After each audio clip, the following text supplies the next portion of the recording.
Well, it's a great pleasure to be with you this evening. I've unfortunately seemed to have picked up a sore throat on the plane today, so I hope my voice lasts for the hour. It's a great pleasure to be. Am I in Kansas or Missouri? I'm in Kansas. It's a great pleasure to be in Kansas. I passed through Missouri earlier today. The only thing I knew about Kansas beforehand was, of course, The Wizard of Oz. Wonderful movie that was always on at Easter time, I think, in the UK when I was growing up. So it's a great pleasure to be here. And I want to talk this evening on, well, I want to end the talk by offering some reflections on what I think the church should be doing given the nature of society and the changes that are going on in society at the moment.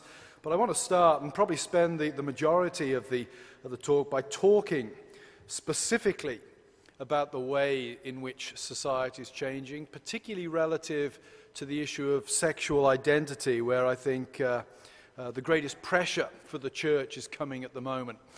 It's often the case, of course, as Christians often think, well, what is the point in analyzing particulars? We know that the world is the way it is because of sin.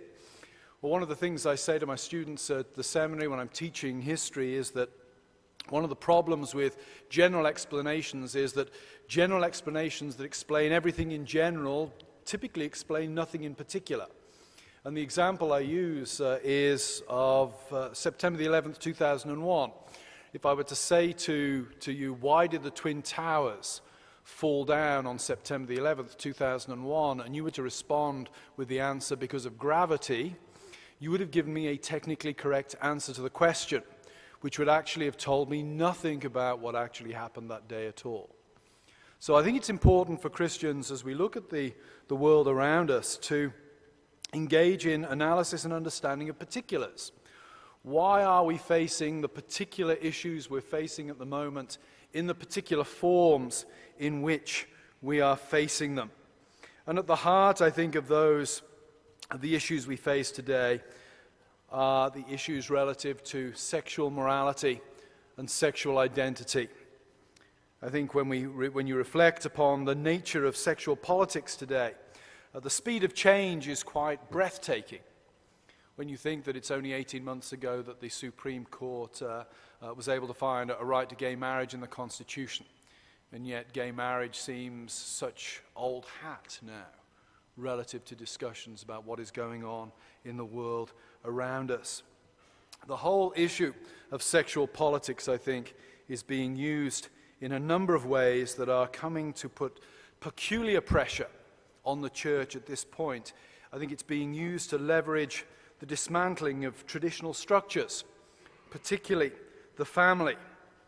And it's also being used to undercut religious freedom. Sexual politics has become, if you like, the point of the spear by which religious freedom and traditional notions of the family have come under huge pressure. And so I think it's useful and helpful for us to reflect historically on how this has come to be the case. We need to understand this longer story, this longer picture, for a number of reasons. First of all, I think it's important that we do not allow our imaginations to be captured by the immediate issues in a way that blinds us to the larger context in which these immediate issues present themselves. There is a reason why sexual politics has advanced so fast and in a way that is really quite breathtaking and surprising, and that's because it is ultimately a symptom of much deeper changes that have been going on for much, much longer, that we simply haven't noticed. What we're seeing now is the culmination, if you like, of a process that's been going on for a long time. And it's useful to understand the nature of that process. Secondly, I think by reflecting upon the history of the issue, we can come to understand what is at stake in the civic sphere relative to freedom of religion and family. And thirdly, specifically I think for Christians, we come to understand the nature of the pastoral problems that we will be facing, whether you're a pastor dealing with a congregation or whether you're a friend seeking to minister to a friend. If I could put it this way, to deal with someone who commits adultery is one thing.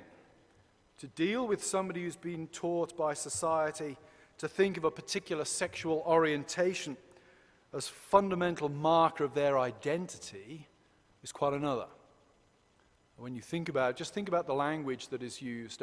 Nobody talks about the adulterers community. Not that I've come across anyway. There's no adulterers communities out there. There are no greedy people's communities out there. At least they don't go by that name if they actually do exist. But the LGBTQ is a community.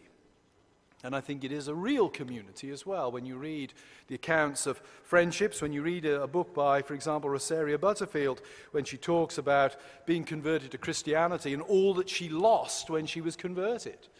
She lost all of her friends, all of her social network. We're dealing with something that is far different in the way it plays out in people's lives than adultery or greed or something like that. And I think it's important that we understand that so that we know exactly what we're dealing with when we talk to people. And my argument in a nutshell this evening is going to be this, that the revolution in thinking about sex and sexuality involves a fundamental redefinition of what it means to be a human person.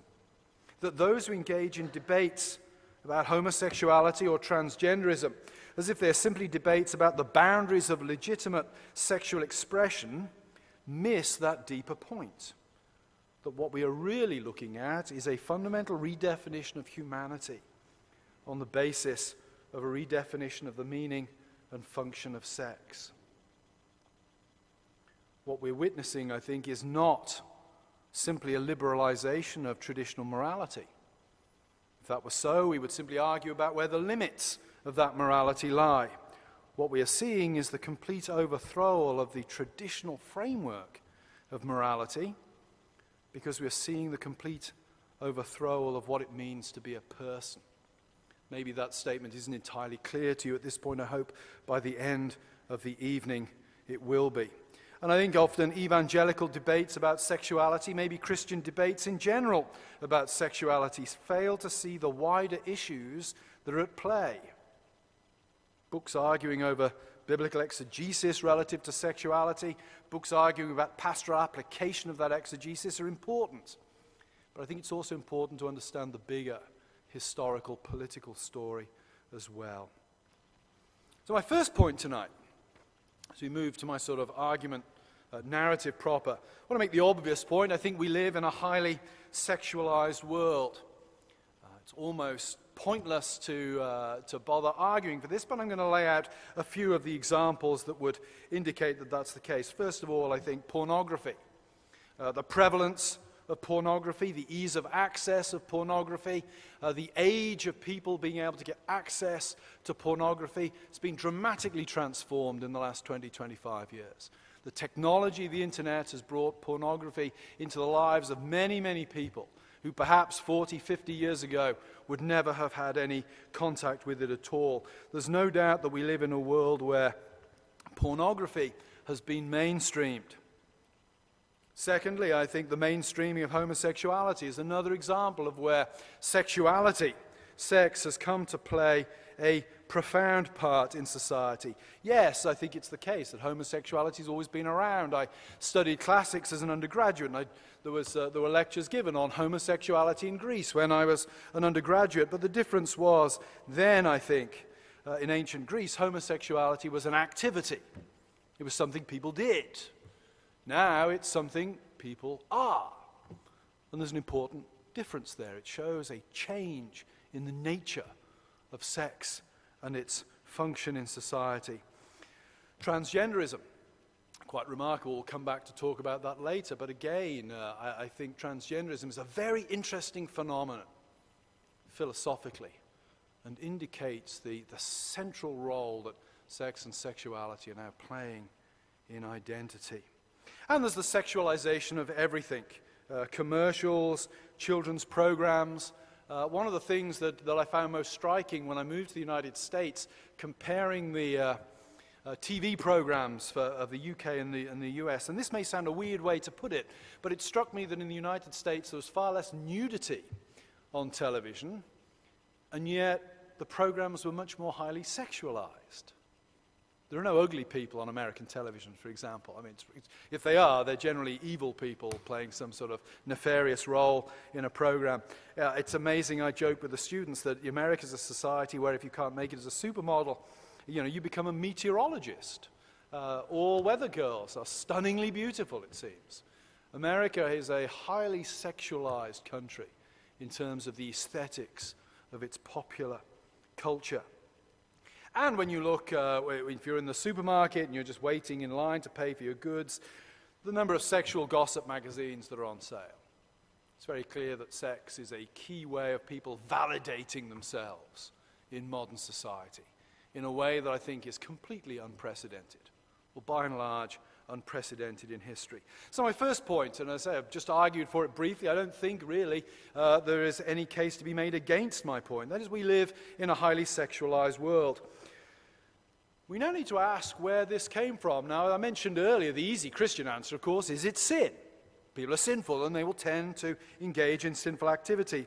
I'm a historian, and I want to track the roots back somewhat more adequately than that. And the person I found most helpful on this is actually a Jewish thinker, secular Jewish thinker from the 1960s, a man called Philip Rieff. He was a professor at the University of Pennsylvania in Philadelphia. He was married actually to Susan Sontag at one time, so he's certainly not a man of the right. He wasn't a conservative thinker in any deep political sense at all. But in 1966, 50 years ago, he published a work entitled The Triumph of the Therapeutic. And it's one of those works that has proved to be more prophetic than even he, in prophetic mode, could have known 50 years ago. And Rieff looks at the history of humanity, and he draws four categories. He sees four big periods of how people understood themselves. It's somewhat overdrawn, but I think it's quite helpful. Looking back at the classical world, he sees the dominant characteristic of human beings in the classical world, particularly in ancient Greece, as being what he calls political man. What does he mean by political man?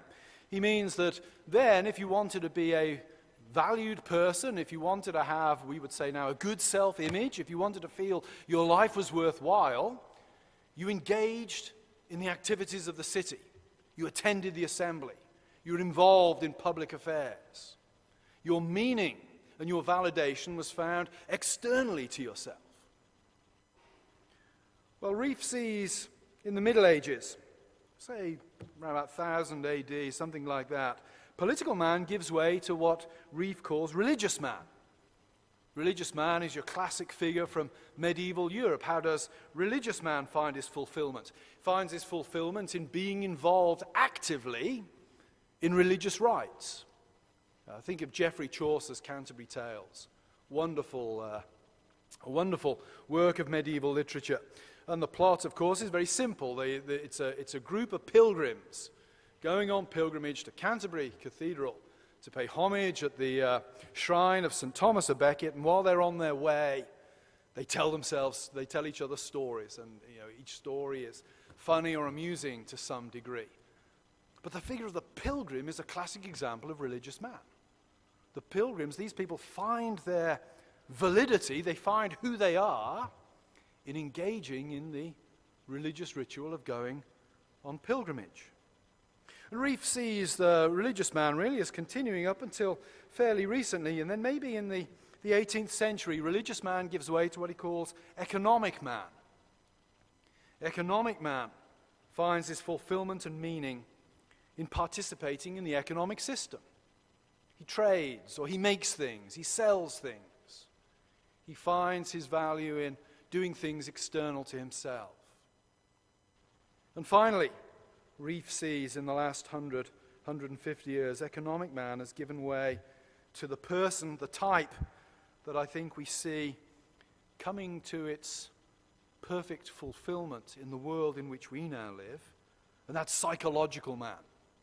Psychological man is the one who finds his fulfillment in his inward psychological state.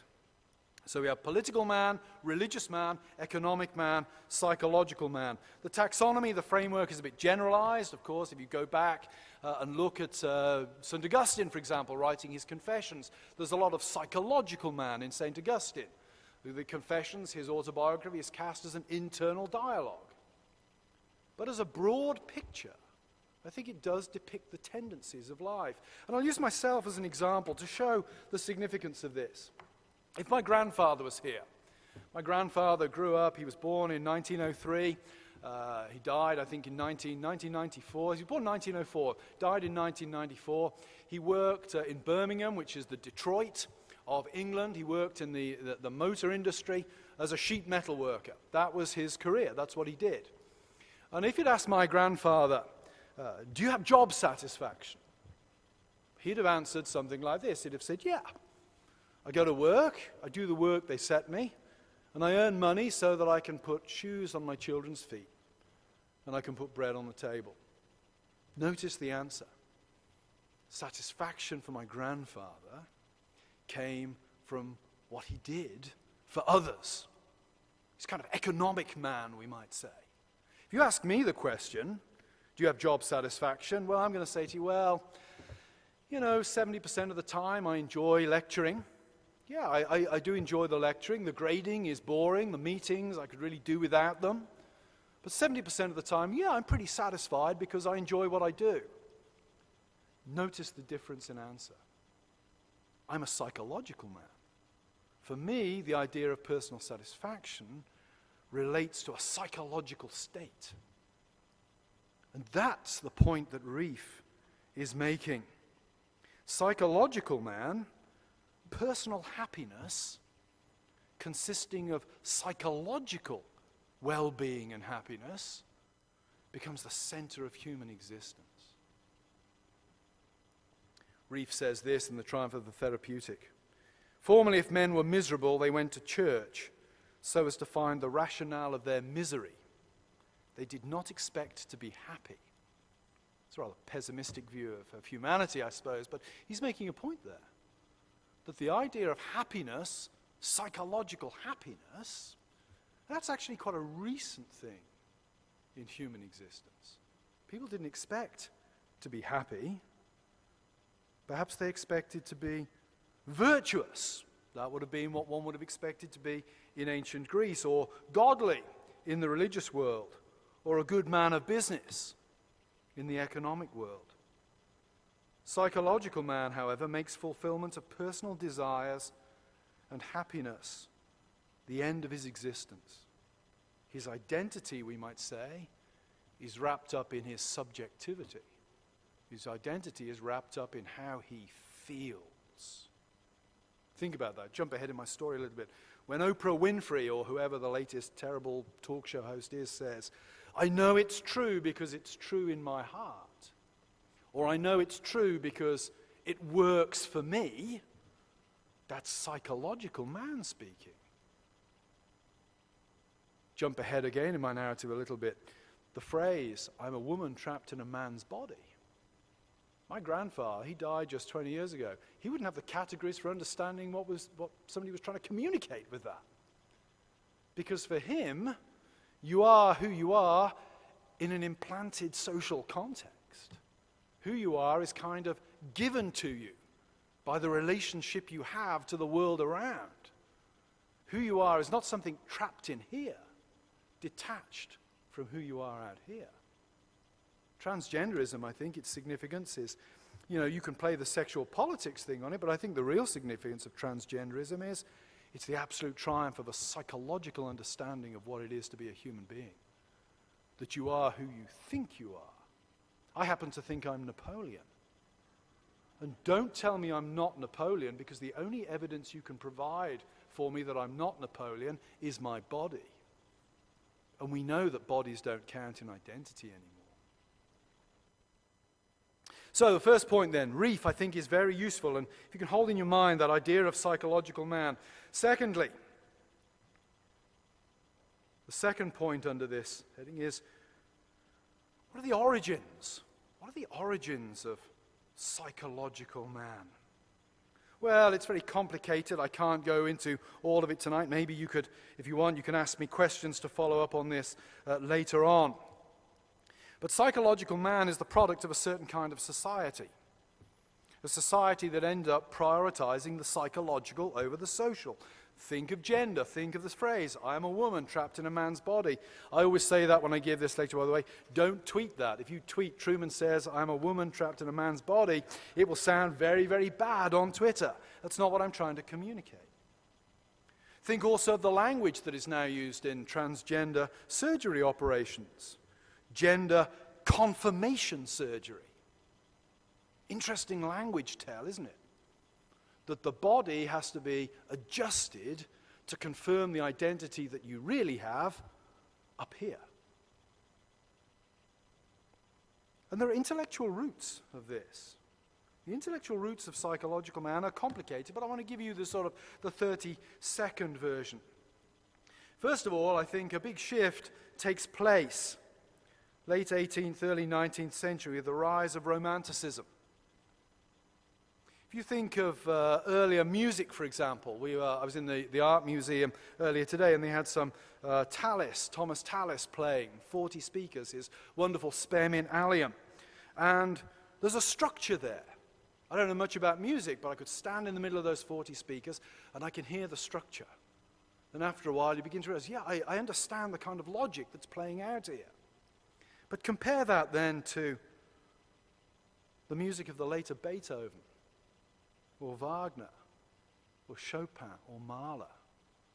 Less structure and more passion and emotion. The culture is shifting. Less structure, more passion and emotion. Think of poetry. Think of the way poetry changes. I think one of the most significant texts on the rise of psychological man is William Wordsworth's preface to his collection of poems, Lyrical Ballads, in 1800. There are numerous bits I could quote, but I'll just quote one short sentence from it, where Wordsworth says this: the feeling therein developed gives importance to the action and situation, not the action and situation to the feeling. What is it that determines the meaning of the poetry? It's not the action the poetry describes, it's the feeling the poetry inspires.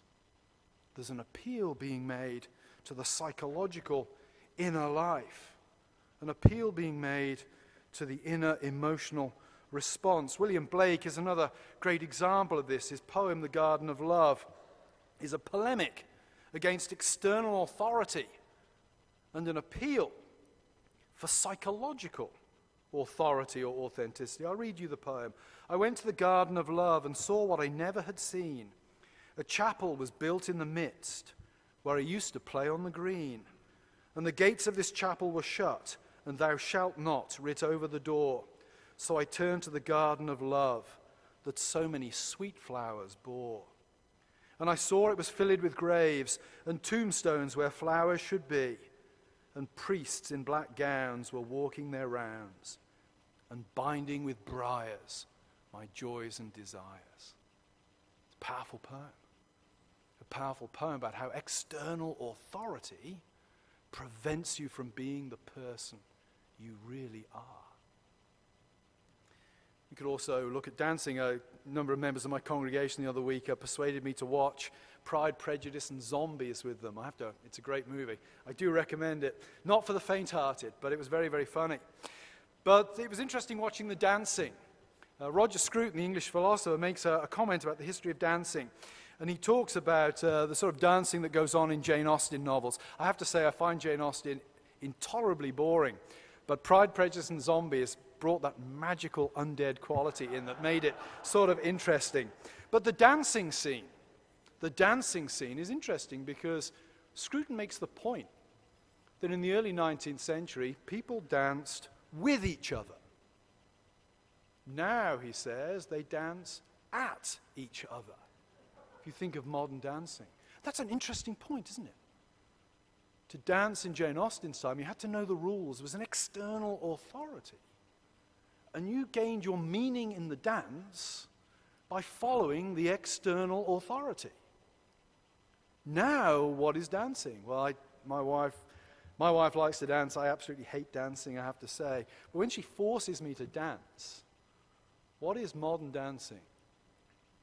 It's expressive of who you are inside, isn't it?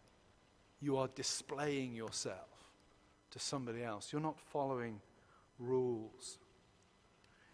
Modern dancing, modern music, modern poetry all reflect the prioritizing of the inner as opposed to the outer. Psychological man. I am a woman trapped in a man's body. We might, as Christians, be very offended by that statement. But actually, it's only one example of a culture that we've pretty much bought into big time. You know, what does this Bible passage mean to you? He's actually on a sliding scale with, I'm a woman trapped in a man's body. When you think about it, they're two aspects of the same kind of psychological culture where meaning is inner generated. So where does sex enter this picture? Well, of course, the main man is Sigmund Freud, 1856 to 1939. Freud actually is a very conservative thinker in many ways. His theory of civilization, sort of put very simply, is this: human beings have these dark sexual desires, and it is the repressing of those sexual desires that creates civilization. And that's why people are always discontented in civilized societies, because they're not able to be who they want to be sexually, but for the sake of effectively living together and creating civilization, these things have to be repressed. And happiness, Freud was the first man, I think, to identify happiness with sex.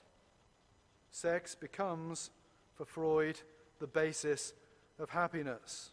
In his wonderful, I say wonderful, it's a short book. If you only read one thing by Freud, Civilization, Its Discontents, is an amazing piece of work that gives you profound insights into his larger thinking. Civilization, Its Discontents, Freud says this: man's discovery that sexual love afforded him the strongest experiences of satisfaction provided him with the prototype of all happiness. Freud is the man who identifies sexual activity with human happiness. We'll come back to that a bit later, but notice what Freud's doing here. To be human is to be happy. And to be happy is connected to our sexual drives. He takes, if you like, well, I think what you get with Freud is he takes the internalizing impulse of the romantic poets and musicians and dancers, etc., and sets it forward in a sort of pseudo-scientific idiom of psychoanalysis. It's very interesting. In Civilization, Its Discontents, Freud quotes a number of romantic poets. He's connecting his thinking to what's gone on in the late 18th, early 19th century. So, sex has now entered the picture. Well, when does this all become political? Well, here we have to go into a little bit of the history of politics. Sex starts to become political really in the 1930s and in an explosive way in the 1960s. What happened really to the left-wing politics in the 20th century was its economic ideas clearly failed. And the left shifted its attention from economics to sexuality. If you'd asked my grandfather was a trade unionist in the 1920s and 30s, if you'd asked him to define oppression, he would have said oppression is people not being able to earn enough money to put bread on the table and shoes on their children's feet. For my grandfather, oppression was an economic category. What happens in the 1930s onwards is that a number of thinkers start to combine the thinking of Freud with the thinking of Marx and his followers. And oppression comes to be understood in sexual categories. It's a great Italian Catholic philosopher, Augusto Del Noce. He says this, describing the developments on the left. He says, "It is clear that what today is called the left fights less and less in terms of class warfare and more in terms of warfare against repression, claiming that the struggle for the economic progress of the disadvantaged is included in this more general struggle as if the two were inseparable. Think about what that's doing. The left have decided they don't need to think about class warfare anymore. Think about oppression. Connect that back to what I've said about Freud. For Freud, the repression of sex lies at the heart of civilization. The left comes to place sex and sexuality at the center of the political struggle, at the center of what it means to be a social political being, at the center of what it means to be a person is one's sexual psychology. Identity becomes psychosexual, and attempts to curb one's psychosexual identity become politically oppressive. Yeah, jump forward to the present day. Think of how the language of civil rights has been co-opted by the LGBTQ community. We talk about being oppressed, and many conservative thinkers are inclined to decry that and dismiss it as nonsense. But actually, it makes a kind of sense. Because if race is an identity, then there's a civil rights discourse connected to it. If sexuality is an identity, the same thing applies. The oppression of a black minority is parallel to the oppression of a sexual minority. That, by the way, just as an aside, I think is more than anything else what makes it virtually impossible to argue in the public sphere against LGBTQ movement, because you have the full weight of the rhetoric and the full weight of the history of African American civil rights bearing down on you at that point. Makes it very, very difficult to argue against. And key in this development within Freudianism and Marxism is a man called Wilhelm Reich. He actually dies in prison in America while awaiting trial on being a confidence trickster for selling a weird machine. But where Freud saw civilization as the product of curbing sexual instincts and desires, Reich saw that as leading to Nazism. Reich was a German, maybe an Austrian. But Reich saw the result of what he saw sexual repression as manifesting itself in Nazism. And so he developed his philosophy by way of arguing for the freedom of sexual expression. Got a couple of quotations here from Reich. He writes this in the mid-1930s. Could have been written last week. The free society will provide ample room and security for the gratification of natural needs. Thus, it will not only prohibit a love relationship between two adolescents of the opposite sex, but will give it all manner of social support. Such a society will not only not prohibit a child's sexual activity, but on the contrary will probably conclude that any adult who hinders the development of the child's sexuality should be severely dealt with. He's writing that in the early 1930s. See what he's saying there. Human beings are who they are sexually. Therefore, anybody who inhibits the sexual development of a child is preventing that child from being who they really are, and they should be dealt with in the most severe terms by the government. Remarkable parallels, I think, to what is developing in Western society today. When I wrote an article last year, I don't know if you saw this, there was a man called Stavongny Walsh. He was a Canadian construction worker.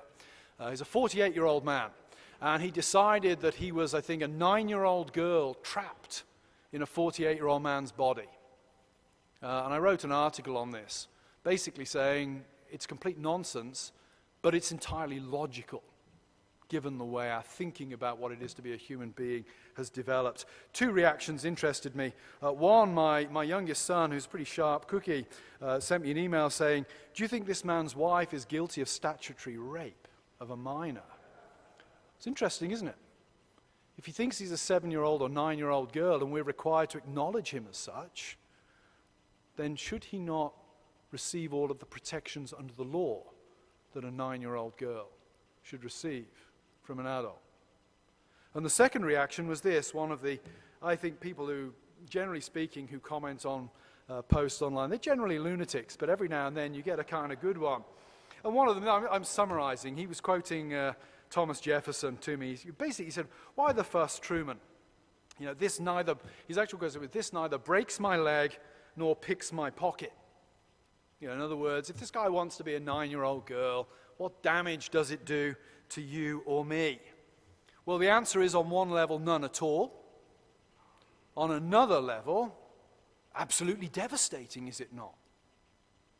Because of the political significance of it. It represents the prioritization of psychological self-determination over social determination. And it raises all kinds of questions. If the full weight of the government is going to be put behind that person's freedom, that has huge implications for us all.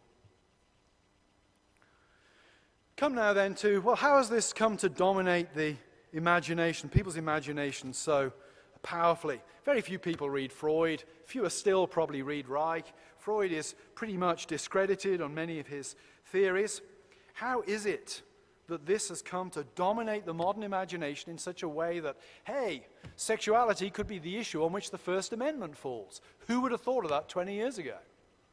David Wells wrote a series of excellent books on the state of the church in America in the late 80s and the early 1990s, hardly mentioned sexuality at all. And yet 25 years later, the First Amendment is coming under pressure because of these things that nobody saw coming. How has it happened? Well, a couple of things. One, I would say technology has made it possible. Technology has not caused it, but technology has made it possible. Most of all, I think I did mention this earlier, I think the prevalence of pornography. The prevalence of pornography has done more to change people's opinion on this thing than anything else. Pornography, again, as Christians, what do Christians often focus on in terms of pornography? They focus upon the lust aspect of it. I think pornography is far more significant than lust. I think what it does is it sends images of objectification, the turning of another person into a commodity. Sexual gratification is being presented as a purely private, non-relational thing. I think pornography, the image it sends of the function of sex, is as devastating, if not more devastating, than the lust it provokes in those who watch it. And again, you could ask me about this afterwards if you wish, but I think the dominant philosopher in some ways of the modern age is the Marquis de Sade. I think Marquis de Sade, founder of sadism, etc., etc. Well, de Sade is a bit more sophisticated than that. But essentially he saw other people as objects for his own private gratification. And that, I think, is the deadliest message of pornography. Secondly, I think we need to understand how aesthetics, appearances have shaped the way people think. Get asked in class, probably every 6 months or so, how do I argue against gay marriage, or how should I argue against transgenderism? To which my answer is typically this: there is no point in arguing against something that was never really argued for in the first place. These things have not gripped the imagination because coherent arguments have been made for them. And in saying that, I'm not denying the possibility of a coherent argument somewhere that I haven't come across. But it is simply the case that these things have not really been argued for. We think now, I think, in terms of morality, we think in terms of taste and aesthetics. Things are bad or wrong because they are distasteful. It is distasteful to say to somebody, no, you can't be that, or no, you can't do that, because it's seen as oppressive and unpleasant. How has this triumph of taste over truth or taste over ethics occurred? Well, I think some of it is through commercials. It's very interesting. The founder of modern commercials, Edward Bernays, a man called Edward Bernays, he was the nephew of Sigmund Freud, and that's not insignificant. What Bernays did was he brought the theories of his uncle to bear on the advertising industry. If you're a woman who smokes cigarettes, you can probably trace your practical ancestry back to Edward Bernays. He was hired, around about 1919, he was hired by the tobacco industry in the United States to get women smoking. The tobacco industry realized 50% of the population was an untapped potential. Hardly any women smoked. And what Bernays did was he arranged, I think it was a New York parade, and he arranged to have a group of very cool-looking, sophisticated women walking through the street, and at a certain point in the parade, they all pulled cigarettes out and started smoking them. And it looked so cool that women started smoking. Bernays' theory was the one who changed automobile commercials. If you go back, you can probably find these on YouTube. If you go back to some of the early automobile commercials, they're very interesting in that they're very commonsensical. Buy a Ford, and you can get from point A to point B conveniently. Bernays turns that on its head. Buy a Ford, and you can start pulling chicks. That's the shift that's made by Bernays. He shifts advertising from selling functionality to creating and then satisfying desires. I have to say, I've said this from my pulpit numerous times on preaching, Christian parents get very worried about what their children see on television, pornography, sex, etc., etc. But maybe the deadliest things that children watch on television are things we don't notice. The commercials. Commercials are predicated on a notion of psychological man. You can be a fulfilled person by becoming happy by buying this product. I say to students here, when they're annoyed that their Apple iPads or iPods fail, your frustration is the result of a desire that Apple have first created. They created that desire, and now they've frustrated it. They keep updating the operating system, so you have to buy a new product. But you're the victim of a desire that has been engineered and imposed upon you. And that brings me to my third point. I think situation comedies, soap operas, and movies have done more to shift our understanding of what it is to be a human being than anything else. I think when the history of the LGBTQ movement is told, maybe in 100, 150 years' time, the Stonewall riots will be one thing, but the real clincher will have been Will and Grace. I think it's the sitcoms. It's the movies. What are sitcoms and movies? They're just extended commercials for particular views of humanity. And they're incredibly unrealistic most of the time. When was the last time in a soap opera somebody died and the lives of those bereaved were permanently devastated? My father died 8 years ago. I can hardly think of him without getting a lump in my throat. 8 years on. 8 years on, something will happen. I think, let's phone my dad and tell him, he's gone 8 years. Death is devastating. But it's never portrayed that way. It's never portrayed that way in the movies or the soap operas. Adultery. I've got people in my congregation who came out of situations where their parents, father or mother committed adultery, and it's the biggest thing that ever happened in their lives. They were teenagers when it happened, and it still haunts every relationship they have today.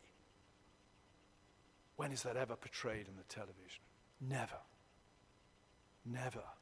And yet it's the soap operas and the situation comedies and the commercials that grip the popular imagination and shape contemporary tastes, which makes it so much harder to argue against moral positions that are emerging because they've never been argued for in the first place.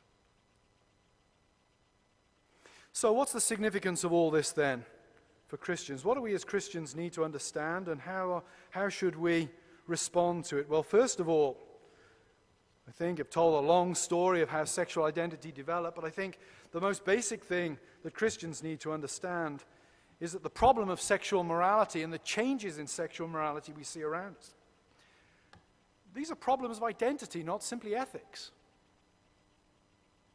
When somebody tells you they're gay, they're actually telling you who they are. It's an identity.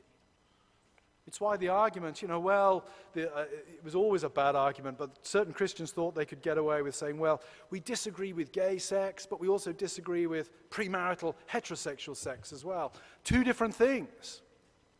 The one's an identity, the other's an action. Two very, very different things that require two different responses. Secondly, I think we need to understand that sex has really changed its function in the last 40 years, or perhaps its function has become dramatically reduced. Sex in the past was an intimate and exclusive bond that identified a marriage in the face of everything and everybody else. The only person you slept with was your spouse, and that was a sign that they were the one and that they were marked off from everybody else. Now it's not the seal of a permanent social relation, but a recreational activity. That's how it's presented in the sitcoms and the soap operas. It can be pursued independent of marriage and commitment. We might add, I think, that marriage and commitment are often seen as inhibiting the fulfillment and happiness which only a context of sexual freedom can bring. I wouldn't say it amuses me in a kind of, I'm going to be able to say I told you so at some point kind of way. When you see these stupid people interviewed on the internet about their open marriages, and they're all in their 30s or 40s, maybe their early 50s. And you're thinking, wow, when you're 80, wow, you're not going to have a special person when you're 80, are you? You won't have that bond. Let's interview some people with open marriages in their 80s. Slate.com tends not to do that. Maybe because there are none. Or maybe it's because the story's not so happy in the long term.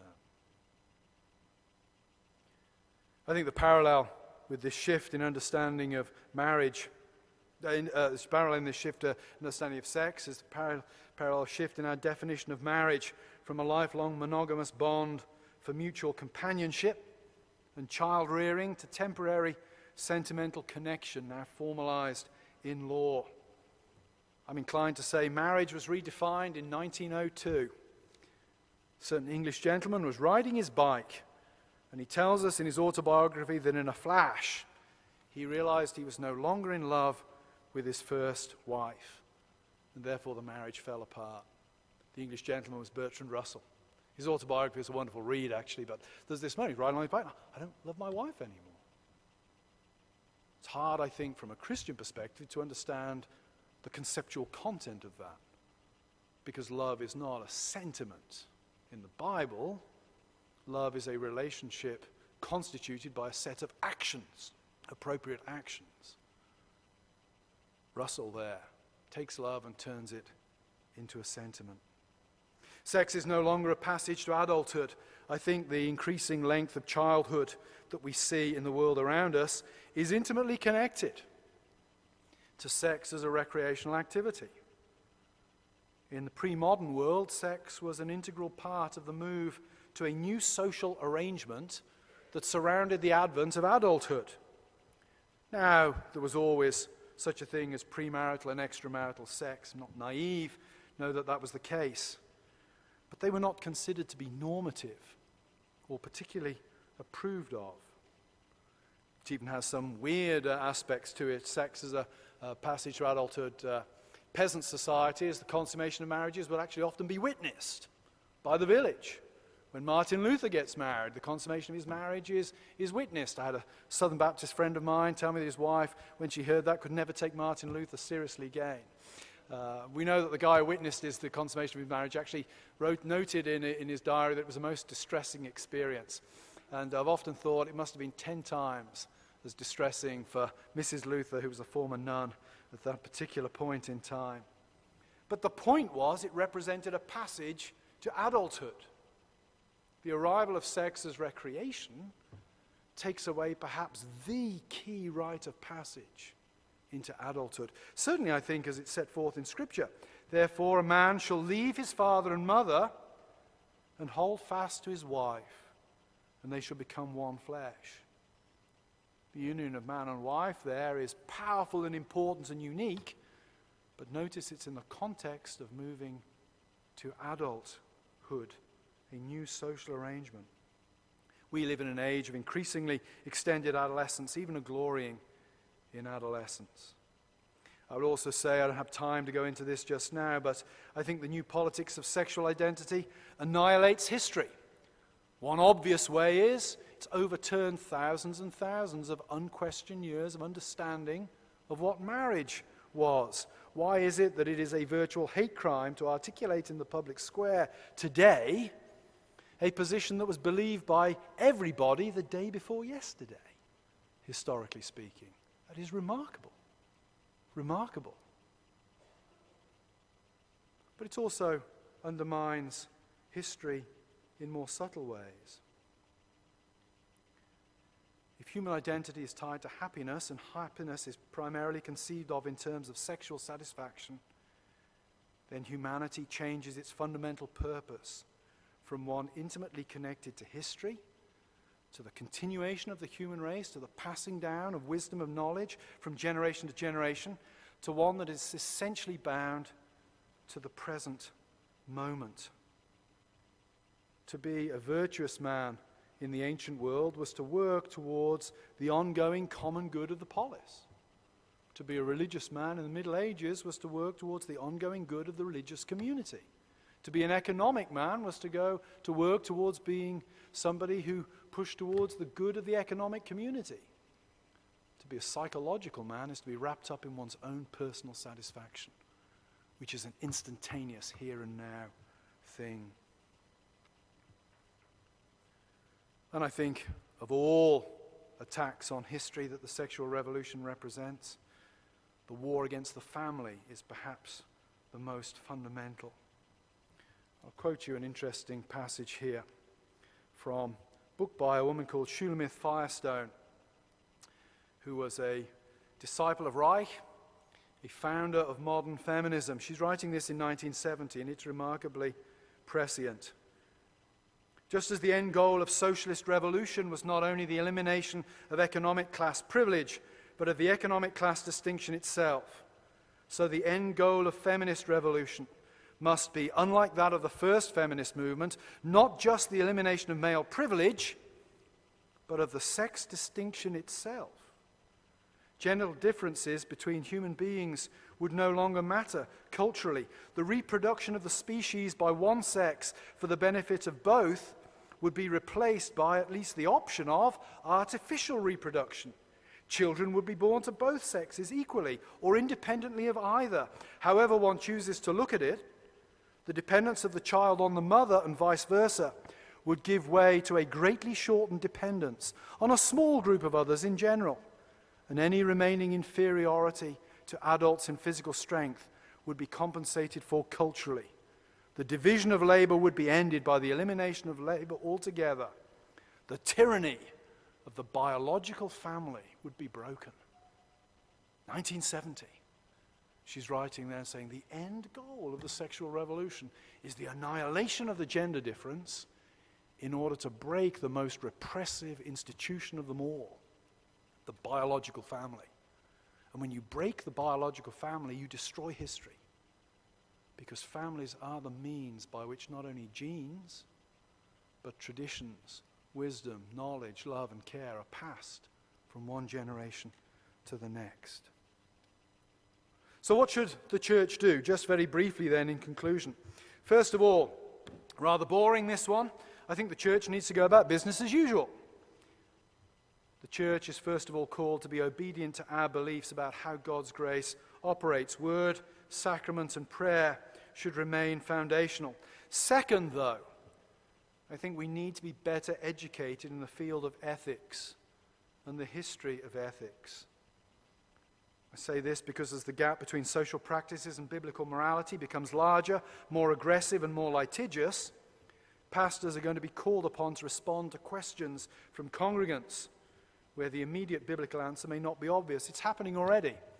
In the last year, I had a congregant ask me, got a co-worker who's transgender. I'm being told to refer to them by their new gender identity. Can I do that as a Christian? And the answer I gave to him was, I think you should do what your boss says because I've not yet thought through that issue.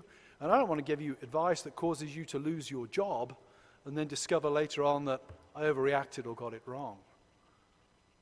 It's an example of how things are moving so fast. And not just in the sexual identity sphere, reproduction. What happens if a woman comes and says, can my womb be used as a surrogate womb for the embryo of some friends? I honestly don't know what to answer to that as a Christian pastor. My instinct would be to phone all the other pastors I know and find out what they've said, get some corporate advice. But ethics in general is running away from us in a way that it's getting very, very difficult to know how to think clearly on these things. Third, I think we need to understand that times have changed and that nothing can be taken for granted.